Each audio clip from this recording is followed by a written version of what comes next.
But really what you see in him is because of the playing time, you see a different eyes that he's looking at the game with right now in the spring, which is the growth you want to see. That's the advantage of having played.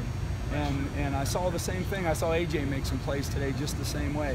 They're in the huddle with different eyes than they would have if they haven't played to this point. You have your starting quarterback, but two backup quarterbacks. Yeah. What do you like about both those guys? How important is it to get them up to speed as quickly as possible, knowing that they may have to step into the fold? Well, what I like about those guys is I think they both are truly workers. They both have shined at times and made big plays. Really say, okay, this guy can, you know, he can make a play for you, you know. And now it's how quickly they can get themselves ready to be consistent with the whole piece. And I think they're both competitive guys. So I think that competition will be real and it'll be sustained.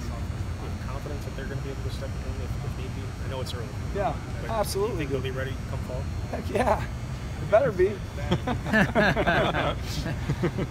Joe, what gave you the confidence to go ahead and name David Edwards the guy at left tackle this early? Well, you know what? I started to think about who really would be the left guard, and then how that would fit with the right tackle. And you know, I just I knew in the spring if I knew it. You know, you never know how those pieces are going to fit. But I know David, and I know that Bo can communicate, and I know that David and Micah can communicate, and I know that David would be fine if I moved him right back to right tackle.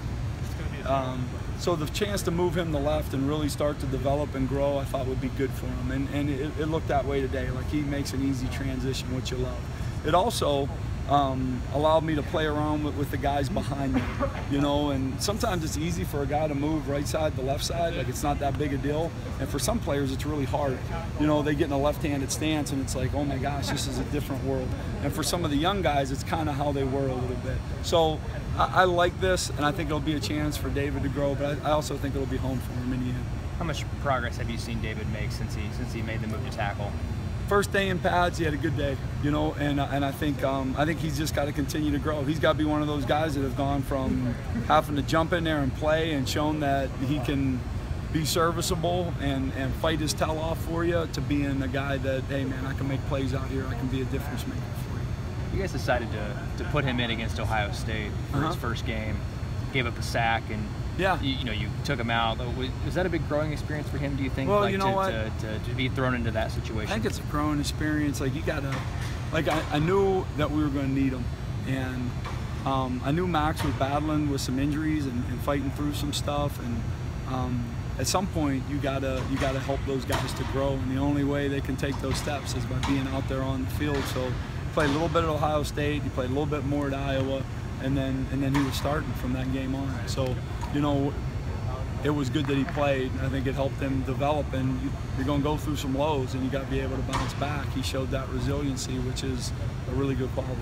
How much does Maxwell's health come fall, how much would that impact where David plays for the upcoming season? Max has started it right, you know, consistently, and so I felt like I don't know that it would affect it. You know, I think Max is really comfortable playing the right side, and so I don't know that I would flip-flop him just to get Maxwell on the left side. So I think it would stay the same. Joe, this football program's been so consistent for so long, dating to when you were here. It's kind of a broader question, but are there certain areas you think stand out about why this program has been able to remain as consistent as it has for 20-plus years, even when you don't get 4 or 5 star guys? I know that's a big question, but yeah, I think it's a combination of the character of the players that walk in the door. I think it's a part of the evaluation process and who you bring in the door. And I think it's about guys being around each other that aren't afraid to push and challenge one another, but truly enjoy one another, and they enjoy playing with one another. And if you like your friends and your friends are playing football, you're going to be around football more, and you're going to talk about it more, and you're going to care more about what you do and how it affects the man next to you. And I don't think there's any substitute for that when you have a program like ours. So I think that's very important to this place. Could you, when playing a different style of play, I mean, There's things that are unique to Wisconsin, right? Is the style of play one of them in your mind? The style? I believe so. Like I believe that you know, I believe there has to be a toughness at your core. I believe there's got to be a responsibility to the man next to you, to the program, and I think that you got to play with a higher level intelligence and understanding, and that all goes to the process of preparation and how much you care about each and everything that you do leading up to the first time you're on the field taking a snap. When it comes to Alex and just, you know, what strides have you seen from him early on this spring, you know, compared to, you know, late last year? I just think of confidence. You know what I mean? It's not words, it's not lines on the page. Like, he's excited to bring things to life, and it's a confidence in the huddle, and it's a confidence when things go really well, and it's a confidence when things don't go well. You know, and I think it's really steadying for this offense, and the guy's got a lot of confidence in him. Jacob and with Jacob and John being out for the spring, does that really help some of the younger guys get more reps? You know, Patrick's getting a lot. There's always an opportunity that lies when, you know, it's not exactly how you draw it up. Like, you'd love to have those guys here, but you know, they got to find a way to make it an edge for them. They got to work on some things that maybe they never have the time to spend to do, and yeah, it absolutely opens the door. Alex is going to get, or Patrick's going to get a lot more reps, and then Cole is going to get a lot more reps, you know, which is great. And then inside, you know, you're going to have a chance. Micah's going to get reps.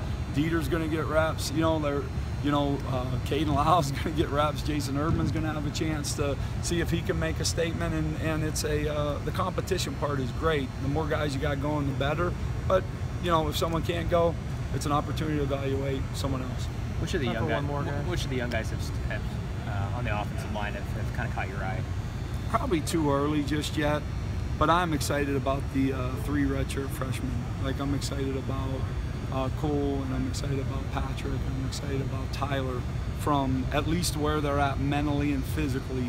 Now they got to put it together, and I want to see their growth, but I think they've worked themselves into a position to at least be seen as competitors and a challenge to the positions.